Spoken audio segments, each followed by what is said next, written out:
Welcome to the Health on Track podcast. Let's talk well-being. Welcome to the Health on Track podcast, offering you a shot of wellness. I'm Yasmin, Member Engagement and Communications Manager at GIG Gulf Insurance. Money, money, money. It can fix all our problems, right? Well, not all, but maybe half. The jury is really still out on whether money can or cannot buy happiness. Joining me today is Amr Yussif, a seasoned asset manager with over 15 years of experience. Amr has dedicated his career to advising clients on financial strategies and wealth management. He's also the co-founder of FinFlx, a pioneering fintech company in Dubai, where he leveraged his experience to empower everyday employees in achieving financial well-being. Thank you so much, Amr, for joining me today. Thank you for having me. I'm glad to be here. Thanks. So why don't you start by telling us about FinFlx? What do you guys do? Sure. FinFlx is the Netflix of financial services. That's the idea behind the name. What we try to do is to make financial well-being accessible and available to the average employee or the average person. And we specialize in one main product, which is the workplace savings. We offer that to companies in the form of end-of-service gratuity management programs and to their employees in the form of FinFlx app that offers FinFlx Academy, financial knowledge. This knowledge is the main power behind everything that anybody can achieve in financial well-being.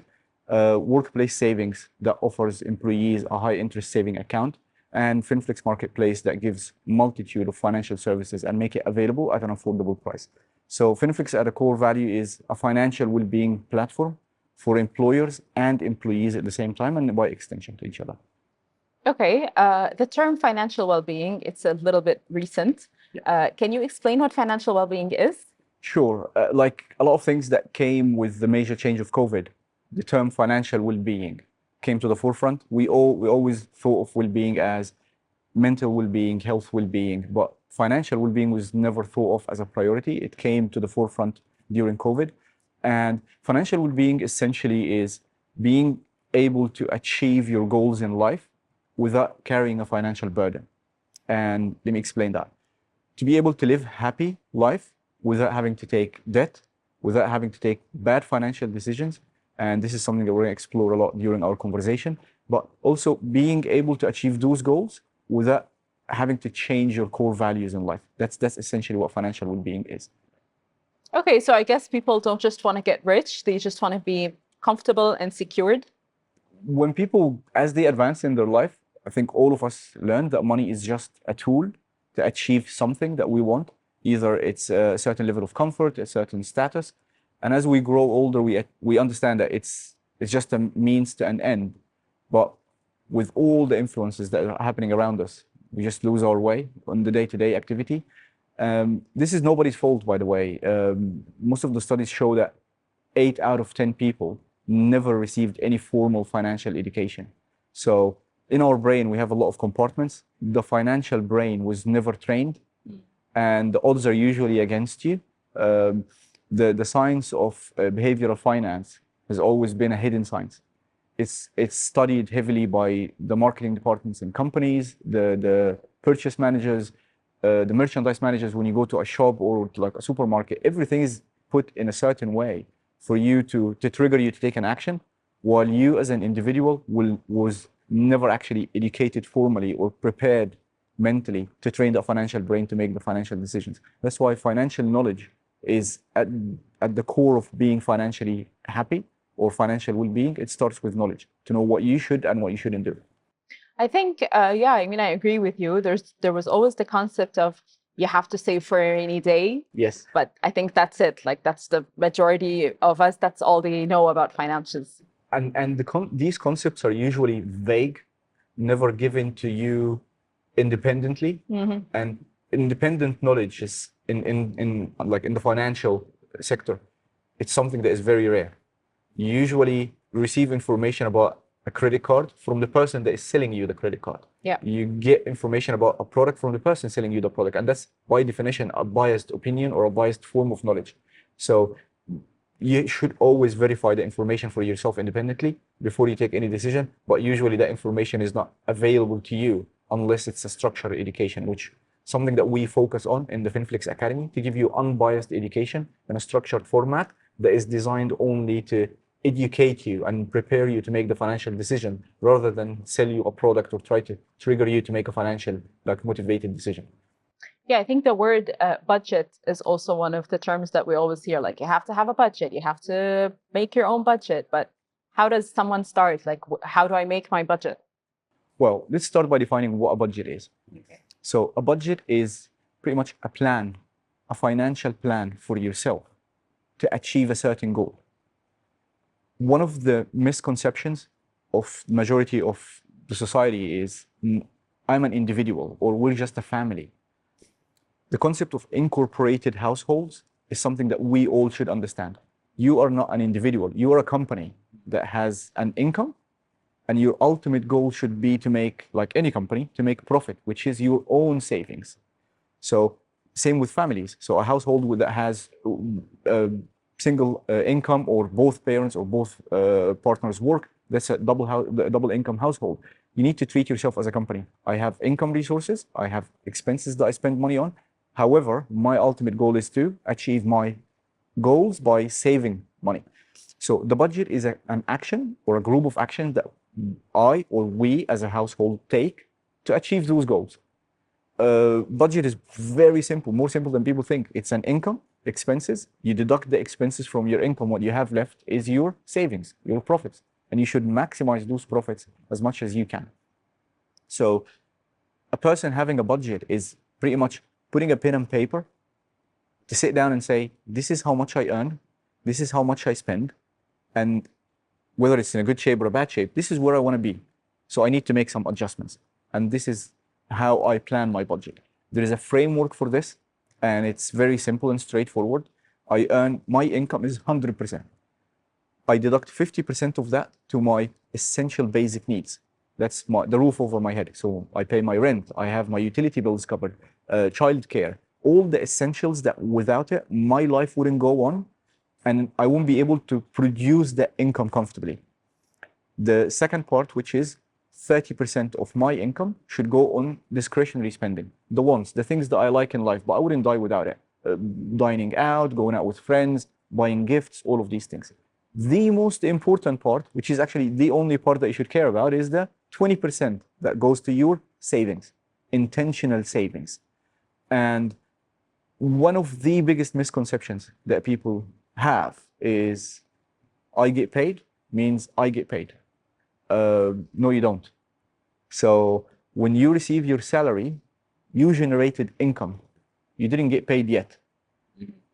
You go out and pay your bills. You pay your rent. You put your car maintenance. You do this and this and that. Somebody else got paid when you got your salary. You didn't get paid yet. You only get paid when you save the money, the 20% that you need savings. You put it aside. This is your money. Now you got paid. Everything else, somebody else got paid, not you. So this is a concept that I wish all our viewers and listeners understand today.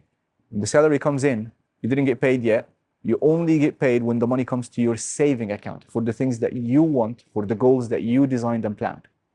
So you paid the bank, you paid your landlord, they got paid. You still didn't get paid until you put that 20% in your savings account. And unfortunately, if for some people, if actually that income didn't cover all the payments that you have to make, you received an income and now you're in debt. You didn't get paid. You're actually in more debt for the next month. And that's an unfortunate situation that we should all try to avoid. That's what a budget is for you to be intentional about how you spend money, where your money is allocated, to make sure that you don't end up being in debt or wasting all the month, all the effort that you've done. 30 days, you wake up early, you get ready, you go to work, but at the end of the month, you didn't achieve any of your goals. You're actually running on the hamster wheel for somebody else to get paid, which is a sad concept. We hope we can all avoid. It is a little bit sad, and that's why we have this episode, so we can educate people to know what they need to do. Absolutely. Okay, so I got paid. It's the end of the month. I just got paid.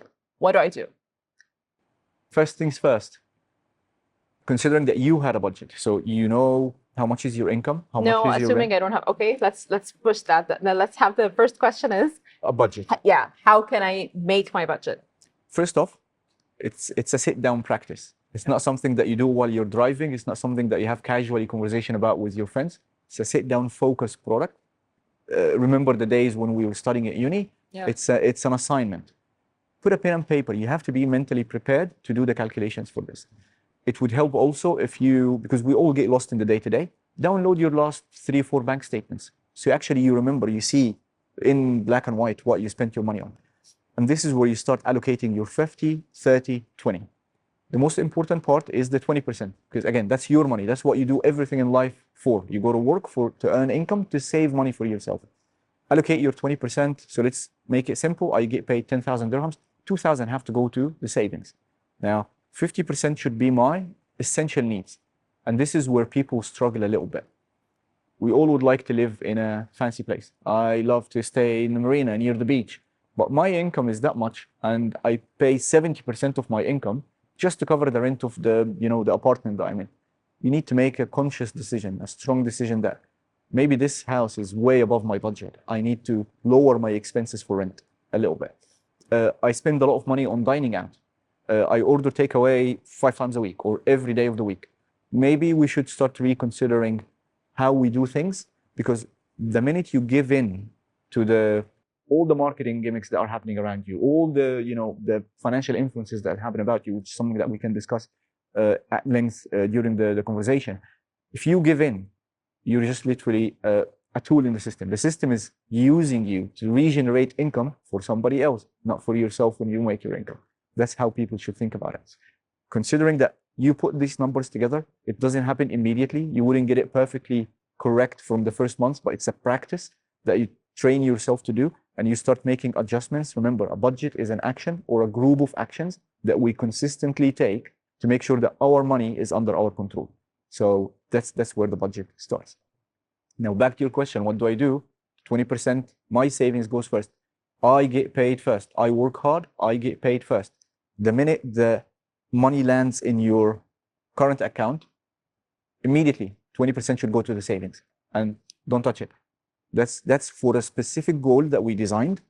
I want it for saving for a wedding, for a down payment of a house, for buying my new car. There is nothing wrong with having fancy goals that would entertain you. I want to travel this summer. That's me enjoying my life. So that's my money making me enjoy my life. However, I shouldn't touch that money for like casual emergencies, or like, my friends are going and it sounds like good. Like, take some money from the savings. Now you disturb your plan, because it will have a domino effect for the next month and the next month.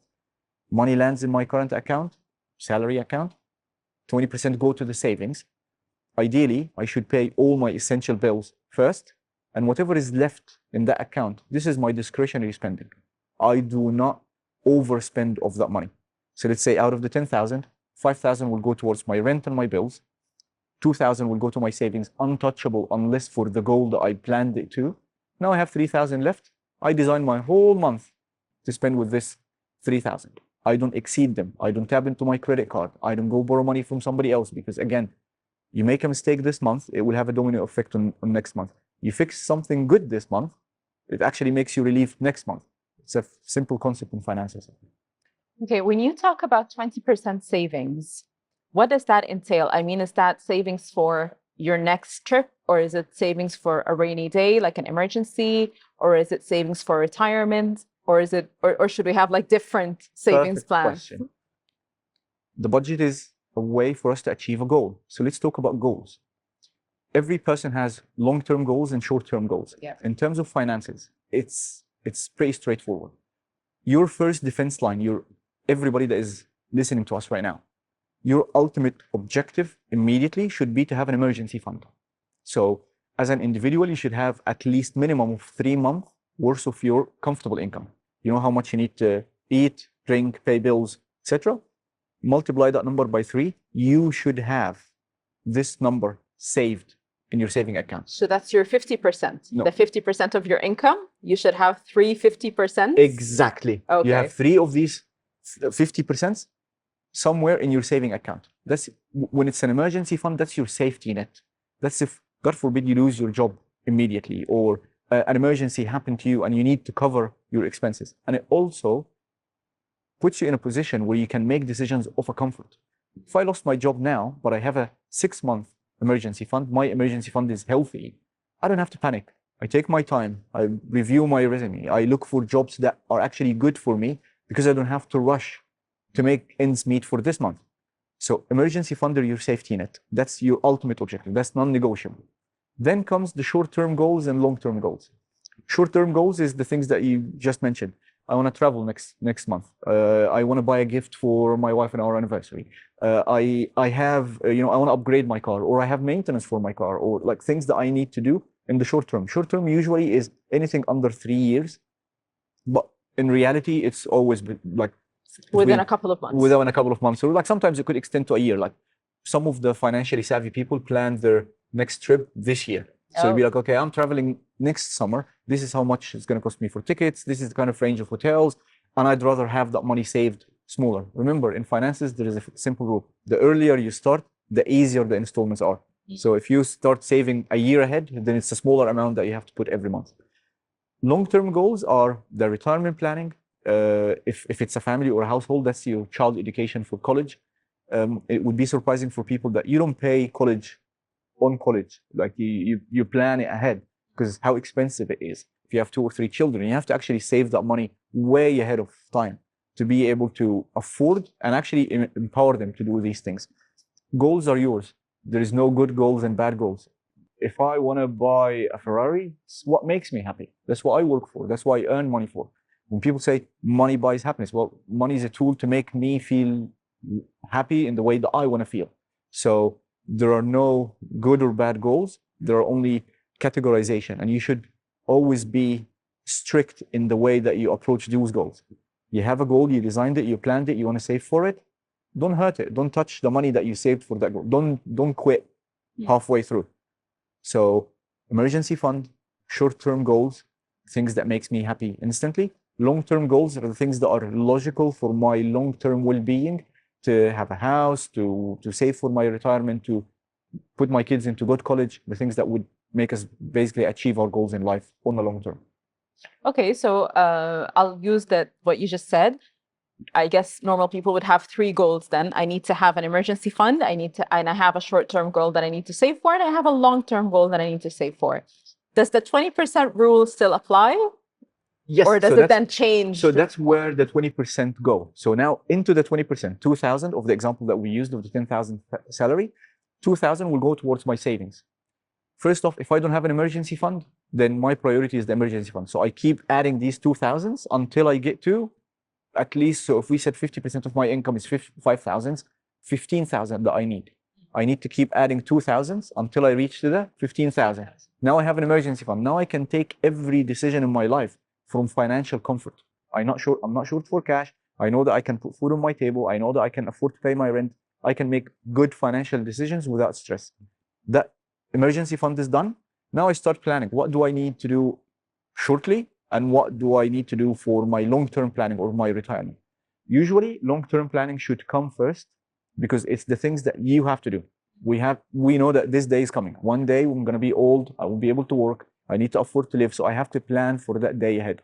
If it's a family, I know that I have 2 kids that they're going to grow and they have to go to college at some point. And as a responsible parent, I want to put them in the best position possible to improve their life. So that day is coming. I need to plan it ahead. Long-term goals should have a little bit of more of priority because you plan them now, but they happen later. So you should start today. Whatever is left of that, it should be your short-term goals, because also these are short-term plans. Plans change. Emergencies happen. Somebody has a wedding next summer, but then the wedding is canceled because COVID. You never know what could happen. However, we hope that everybody lives for their happy goals, but these happy goals are usually short-term. So short-term plans change a lot, while long-term plans are inevitable. Things that we know that they are coming. We're just smart enough planning from today for what's going to happen in the next 10, 15 years. Okay. Now, for long-term planning, or let's take retirement for an example, there is inflation. There is so many factors to take into account. Yes. Is the 20% that I'm going to put aside today really going to help me in like 20, 30 years? Or do I need to do something more, like investment? Perfect example. So is the 20% enough? That depends on how much you need to save. So the concept of retirement planning is actually very, very simple. It's a simple equation, and there is a math behind it. We're not going to go into the math, but the concept itself is, I want to retire at a certain age. And in that retirement, I sit down and I imagine what the old me, what the 55 or 60-year-old me or my family would look like. We want to live in a 3-bedroom house, or it's just going to be me and my wife because the kids are away. So only a 2-bedroom apartment is going to be fine for us. You plan this life, you jump forward in time, think about what you want to look like, what coverage you want to have. It doesn't have to be accurate to the dirham or dollar. A rough estimation of how much your expenses would be like.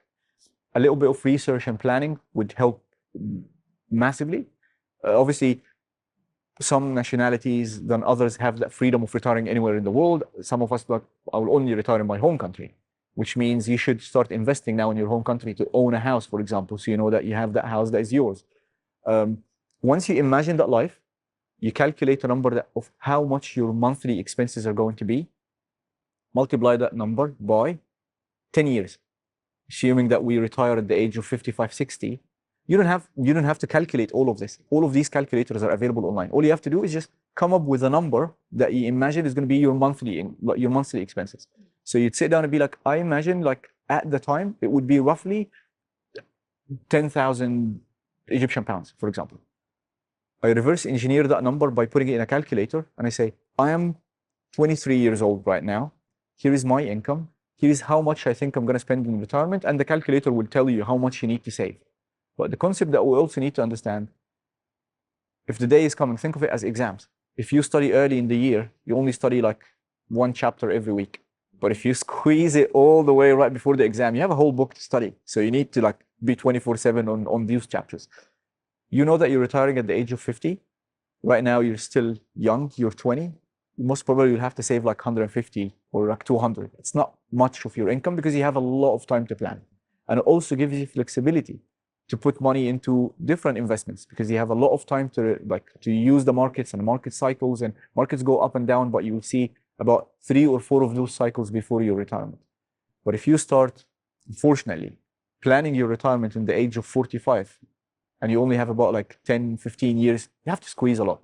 That 20% will most probably have to be 30, sometimes 40%, just to make sure that you would have enough for retirement. Otherwise, you're in a very tight situation. You have to make bad compromises.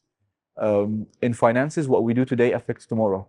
So if you just got a job, enjoyed your life for a couple of months, but you don't have a financial plan, you just literally spend every money that you earn. You finish your whole salary every month. Good luck with retirement. That's not going to look good. But if you're responsible and you start Probably going to retire at 80 or something. And we see that happening in most of the Western countries where they actually have to push the age of retirement. It started at 55, now it became 60, and majority of the countries now are actually 65, and they're starting thinking about 70. Some countries would say there is no specific age for retirement. You basically, as a human being, you're on a hamster wheel. Your job in this life is to keep working forever, as long as you can afford it, until we put you in a care home so you can, like, enjoy whatever is left of your life. Oh my God. That's bad. On the contrary, sorry, I'm going off script here, but there is a movement called FIRE, Financial Independence and Retirement Early. I encourage everybody that is listening or viewing us now, go research that. That's the revolution of the middle income class. It's as the name suggests, financial independence is I need to make my decisions from a concept of what I want, not what I need to do to survive. And retirement early. This goes to extreme measures a little bit in the beginning. Basically, I tighten the belt for 3 to 5 years of my life. I save more than I spend, to the extent of like even 60% of my income goes to savings, and 40% goes to the basic needs, which basically I squeeze my life in that 40%. However, my ultimate objective is in the next 5 to 10 years, I'll be able to retire. And what does retire mean while I'm 35? It means that I don't have to work anymore. I don't have to work. I work what I like. I work when I like. I work for 3 months and then I go on a 6-month backpacking holiday because I'm retired already. I don't have to take a job to pay my, somebody else to pay my basic necessities. and I'm always on the hamster wheel. It's a plan to get off the hamster wheel and start actually enjoying life. Once you put yourself in that mindset, it's very good for younger age, for single people, because you can control yourself much, much better without children, without having like a mortgage and all of these things. And you get to make these tough decisions early on. You live on noodles for like 3-5 years, but then you don't have to work anymore. You just choose the job. You get to explore life. You get to do what we're created to do, explore life, do the things that you love. And from a position that I do it for me, I didn't do it for somebody else, and I don't have to do it in the first place. You know, I was actually just talking with a friend yesterday about this, about someone who they really squeezed themselves for like 5 years. And then now they're planning to retire, go back to their home country. They were able to buy a land, house. They have money saved for their children's universities. They have like their whole life planned. Like they're going to work just for the sake of it because, you know, I don't want to stay home all the time, but I'm secured. I don't need to work. And, you know, in life, they say like opportunities come to those who knock the door. When you put yourself in the right mindset of saving, making conscious financial decisions, understanding that the decisions that you make today affect you tomorrow, usually you will find yourself associated with positive influences. So this is where you find that you got lucky because the money that you put aside for an investment, for example, that stock all of a sudden just jumped like 300% because of a big innovation. Usually you go to work every day, but if you have, you've started early and you have an investment portfolio, or like you invested some money, you forgot about it, similar to all those people, all these stories that we hear about. Somebody back in the days owned like half a Bitcoin and they forgot about it and moved on with their life. And all of a sudden now they realize that this half a Bitcoin is worth like, 100,000 or like 70,000 or whichever the price was. When you do the right things, sometimes good things happen, like you get double rewards. But if you keep spending everything that you have, you also get double, not rewards, double punishment. So your credit card, you defaulted on a credit card 1 month and now you owe the bank double the amount and you keep going that debt wheel. So we get to make a decision, where do we want to go in life? Once you start the positive behavior starts coming and it starts re-influencing, and you start associating yourself with positive behavior as well. But don't you find that people have different relationships with money? So some people, they're very conservative and they want to save and they're always very careful with every dirham they spend. And others, they're like, no, I'm living every day like it's the last. I am enjoying myself. Yeah. So we were programmed financially.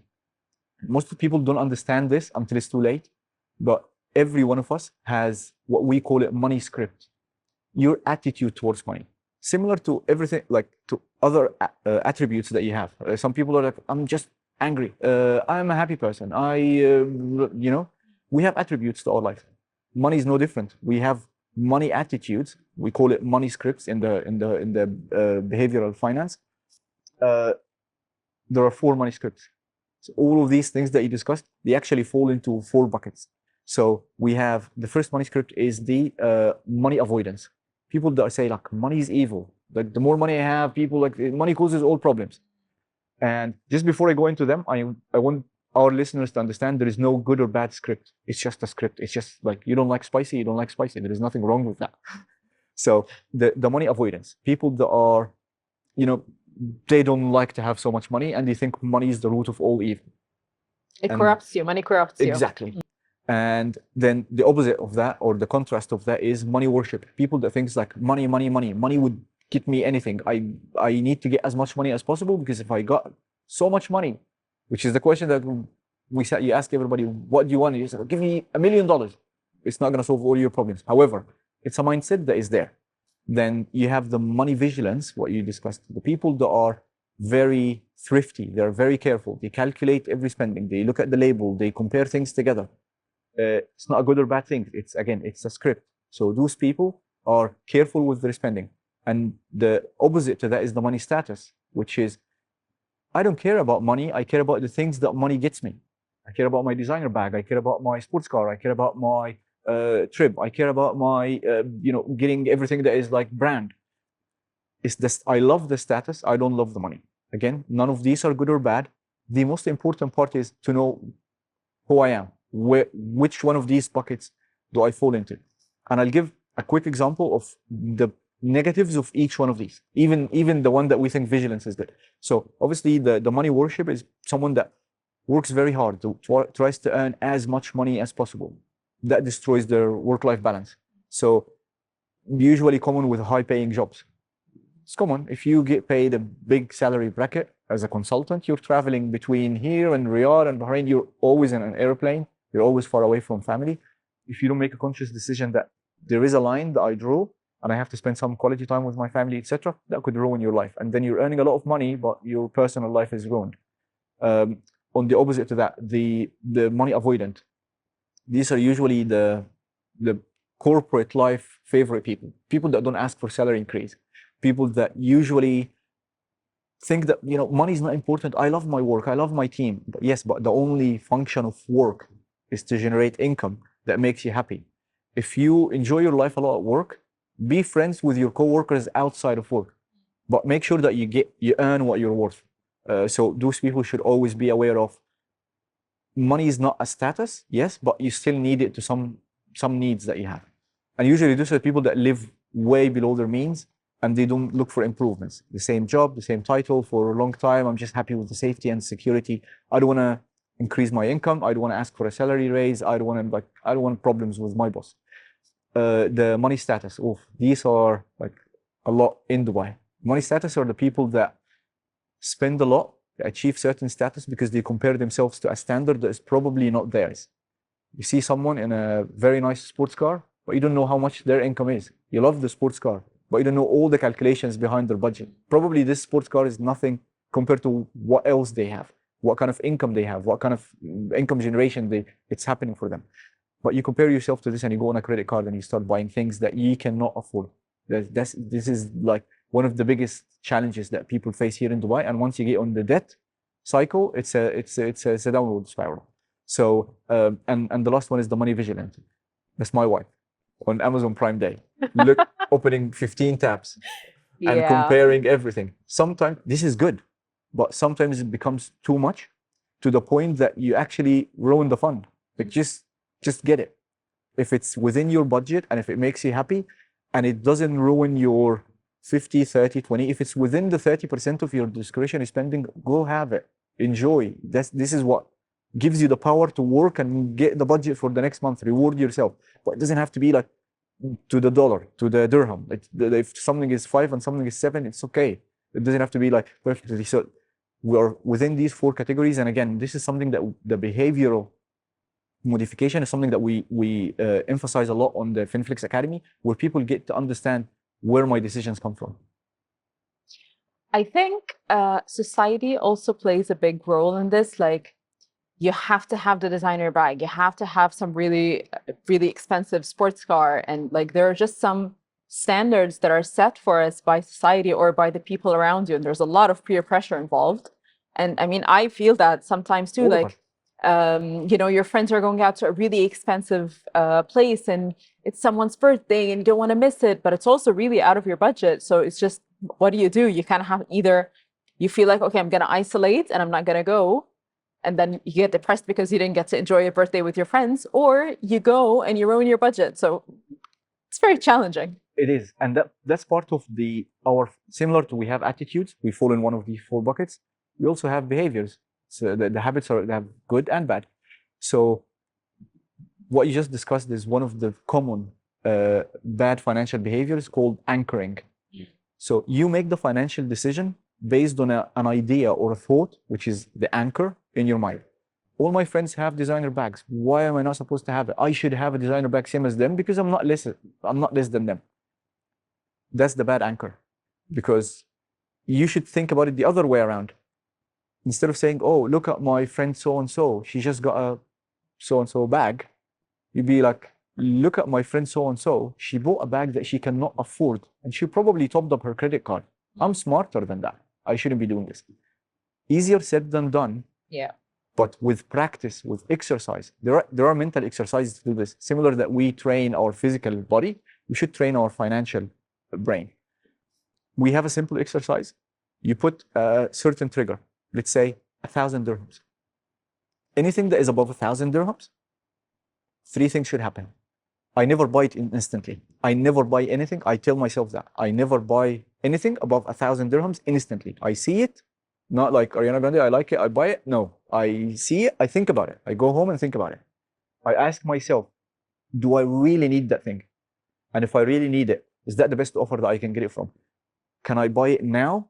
Or could I wait a little bit on the discount days that happens all the time? So should I wait for it to come on sale? I don't have to buy it from the new arrival section. I could wait for a couple of weeks and it will be available in the discounted section. Yeah.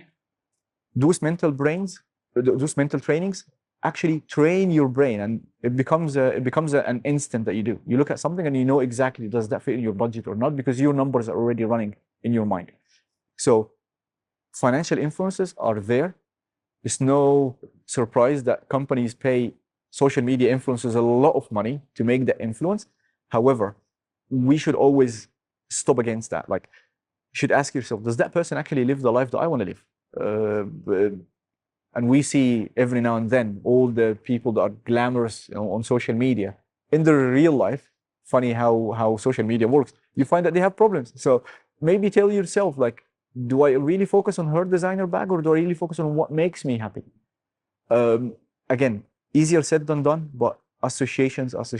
You put yourself around financially responsible people, you'll find yourself not having to spend extra, because all of you are actually financially aware, and you're designing things together. We don't have to go on a trip today.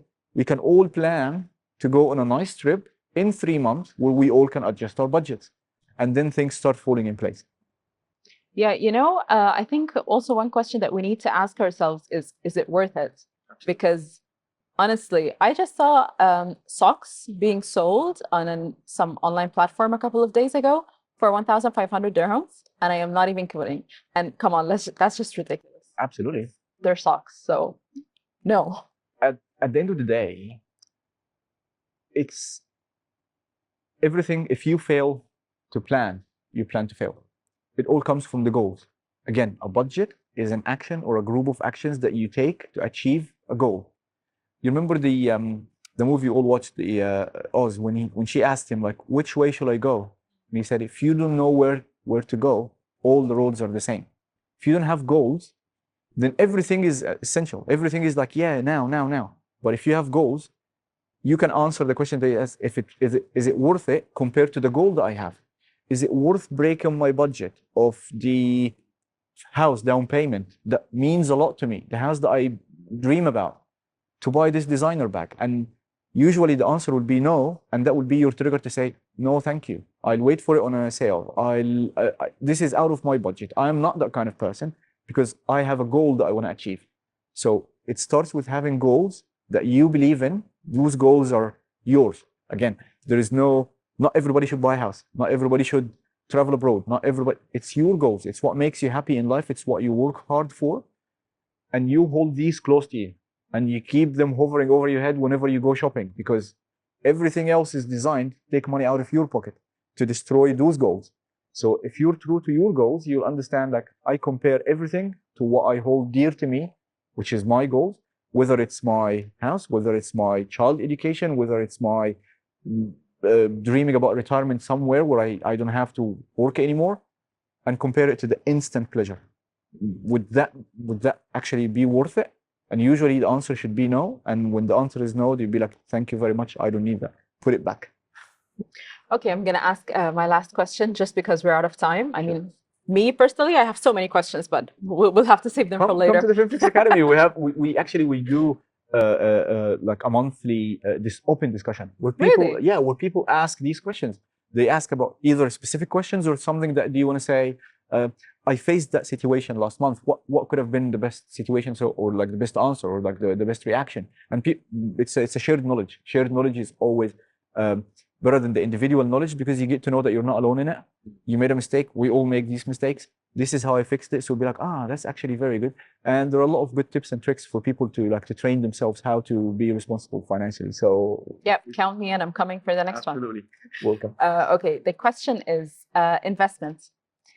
What is the best form of investment? Because everybody says, like, you have to buy gold, you have to buy real estate. No, you have to invest in stocks. And let's face it, we're not really very educated on how to invest in stocks or how to buy the best real estate or what to do with gold after you buy it. Like, so what would you advise people to do? The number one question we get asked all the time.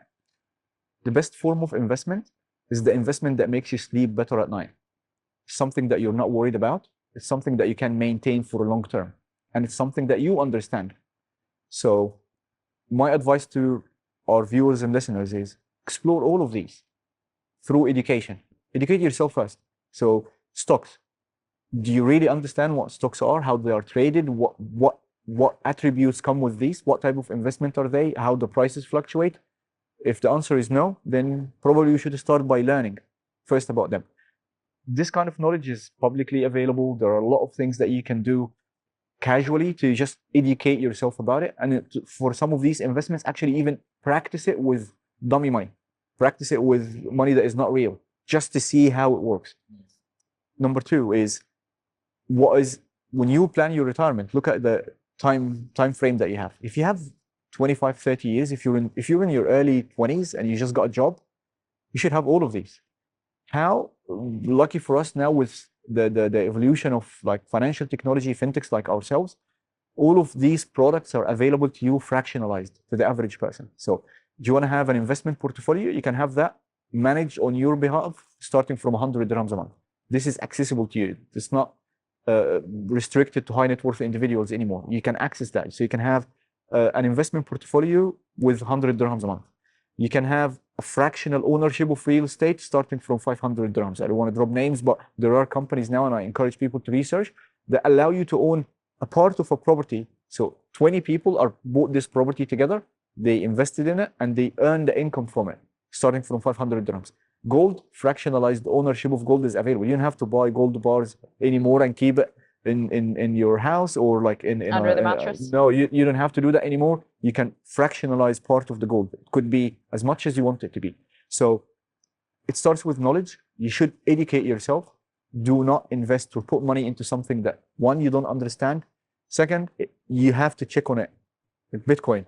If you keep opening your phone and see what the Bitcoin price, that's not a good investment for you. A good investment is a slow and steady. It's boring. It's something that you don't have to think about it or even worry about it.